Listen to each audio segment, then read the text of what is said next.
चलिए, आज का टॉपिक है हम लोग का महलवाड़ी व्यवस्था।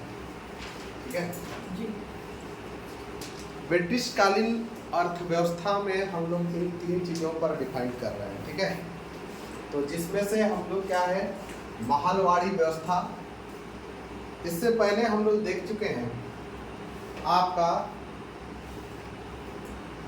अस्थाई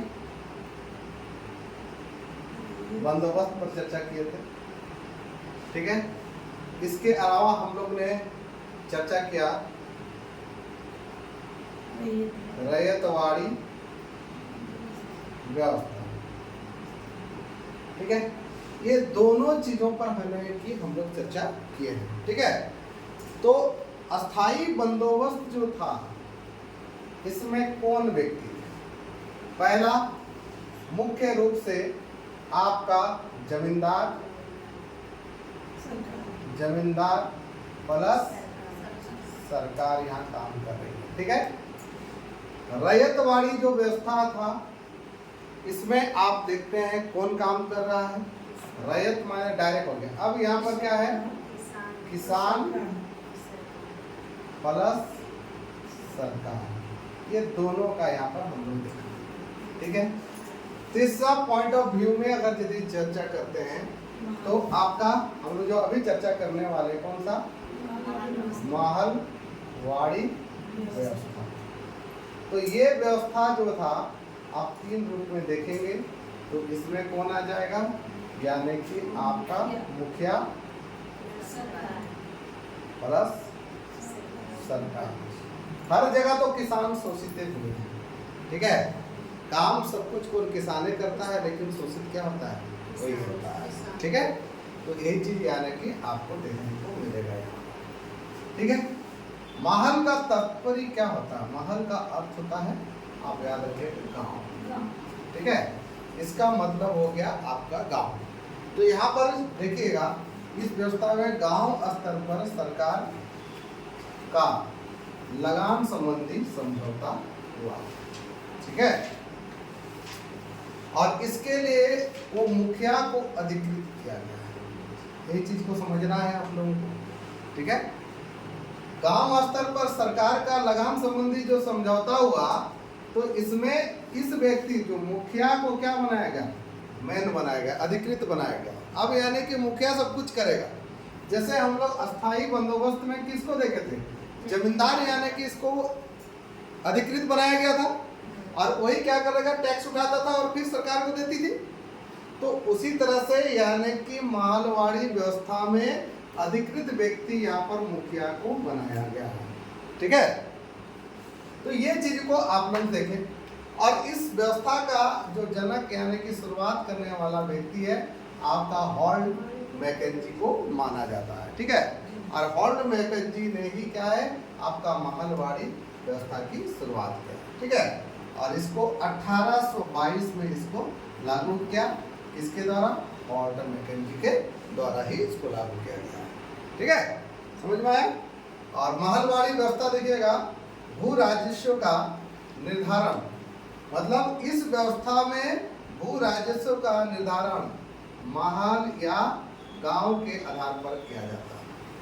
ठीक है, तो यानी कि सबसे पहला महलवाड़ी व्यवस्था में भू राजस्व का निर्धारण किसके आधार पर किया जाता था, तो यही क्वेश्चन बनता था, याद रखिएगा, गांव के आधार पर ही इसका निर्धारण भी किया गया है। ठीक है, जिसमें भू राजस्व का भुगतान क्या करेगा, किसान, मतलब कृषक द्वारा व्यक्तिगत रूप से गांव के मुखिया के पास लेके जमा करेगा। ठीक है, यानी कि यहाँ पर मेन आदमी कौन है, मुखिया है, और किसान क्या करेगा, अपना जो टैक्स ले जाकर जमा किसको पास करेगा, यानी कि मुखिया के पास लेकर जमा कर देगा। ठीक है, तो कोई किसान लगान नहीं, अगर यदि ये तो मेन आदमी यही है, और मुखिया क्या करेगा, किसको देगा, सरकार को देगी। यही था। तो अगर यदि मान लीजिए कोई किसान ऐसा है जो लगान नहीं देता था या नहीं दे पाता है, ठीक है, तो उसका जो जमीन होती थी वो ग्राम सभा के अधीन हो जाती थी। ये भी एक सिस्टम वहाँ पर लागू था। मतलब कोई ऐसा जो किसान है जो क्या है, किसी कारणवश यानी कि लगान नहीं दे पा रहा है, तो वो जमीन किसके पास चली जाएगी, यानी कि आपका ग्राम सभा के अधीन चली जाएगी, उसके पास चली जाएगी। ठीक है। और इस व्यवस्था में देखिए भू राजस्व का समय समय पर निर्धारण किया जाता था। इसमें भी अलग अलग समय में अलग अलग यहाँ पर भी क्या किया जाता था, निर्धारित किया जाता था। और इस व्यवस्था का संपूर्ण ब्रिटिश क्षेत्र का जो महलवाड़ी जो व्यवस्था है उसका याद रखेगा, संपूर्ण ब्रिटिश क्षेत्र का मात्र 30% भाग में ही लागू था। ठीक है। जिसमें से आप लोग देखते होंगे कहाँ पर, जैसे अगर यदि हम लोग क्या देख रहे हैं, ये मैप है। ठीक है। इसमें अगर यदि आप समझने का प्रयास करेंगे, जो आज का उत्तर प्रदेश और उत्तराखंड, यानी कि ये जो भाग है उत्तर प्रदेश और उत्तराखंड का, यही भाग यानी कि आपका क्या पड़ता था, आपका हम लोग का संयुक्त यानी कि प्रांत का भाग पड़ा, ये हो गया। और दूसरा अगर यदि देखा जाए तो मध्य प्रांत, तो मध्य तो आप लोग जानते हैं बीच वाला जो क्षेत्र है। ठीक है। ये हो गया मध्य प्रांत। और तीसरा हो गया आपका पंजाब वाला क्षेत्र। ठीक है। तो पंजाब जो है और ये पंजाब, मतलब इतने क्षेत्रों में ही आपका लागू था, मात्र 30% एरिया में। ठीक है ना, तो याद रखेगा।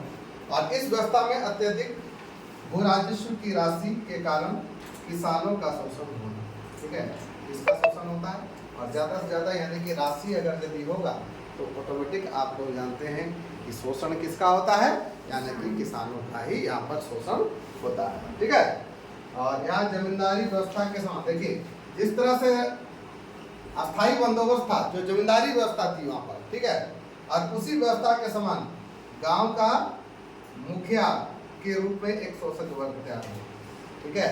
यहाँ पर जमींदार एक शोषक वर्ग के रूप में रहा और यहाँ पर क्या है, एक यानी कि गांव का जो मुखिया हुआ वो मुखिया शोषक वर्ग के रूप में यहाँ पर तैयार हुआ। क्लियर हुआ, कोई दिक्कत नहीं ना।